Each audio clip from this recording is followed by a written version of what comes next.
Hello बच्चों, let's read the question.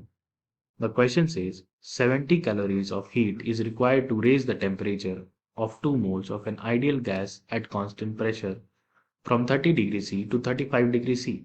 The amount of heat required to raise the temperature of the same gas through the same range at a constant volume is. इस question का की concept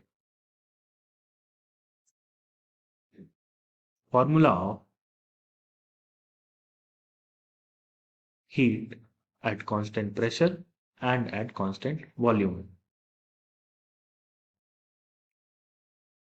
question शुरू करने से पहले हम data निकालेंगे।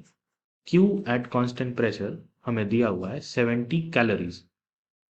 70 कैलोरीज हमें मोल्स दिए हुए हैं N इज इक्वल टू 2 और चेंज इन टेम्परेचर यानी कि 30 डिग्री से 35 डिग्री यानी डेल टी हमें दिया हुआ है 5 डिग्री सेंटीग्रेड से।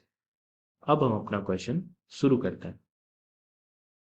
तो Q P is equal to N C P delta T के बराबर होता है। क्यू हमें 70 कैलोरीज दिया हुआ है, एन हमें 2 दिया हुआ है और सी पी हम कैलकुलेट करेंगे और डेल टी हमें 5 डिग्रीज दी हुई है। तो ये 5 2 10 से कट गया, तो सी पी की वैल्यू हमारे पास आई 7 कैलोरी पर मोल डिग्री सी। हम जानते हैं कि C P minus C V is equal to R होता है। यहां मैं बता दूं आर 8.3 जूल्स के टर्म्स में होता है और जब कैलोरी के टर्म में हम इसे लिखते हैं तो इसे हम अप्रोक्स 2 कैलोरी लिखते हैं। तो Cp की वैल्यू हमें यहां से आ चुकी है 7 minus Cv is equal to 2, इसीलिए Cv इज इक्वल टू हमारे पास आएगा 7 माइनस 2 5 कैलोरी पर मोल degree C.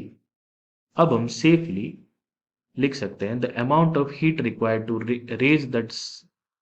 raise the temperature of same gas through the same range at constant volume is equal to NCV delta T।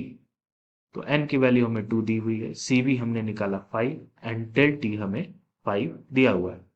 तो हम 5 to 10 50 calorie heat की जरूरत पड़ेगी constant volume पे उसे रेज करने की। तो अब हम ऑप्शन चेक करेंगे, ए 30 कैलोरी नहीं, बी 50 कैलोरी।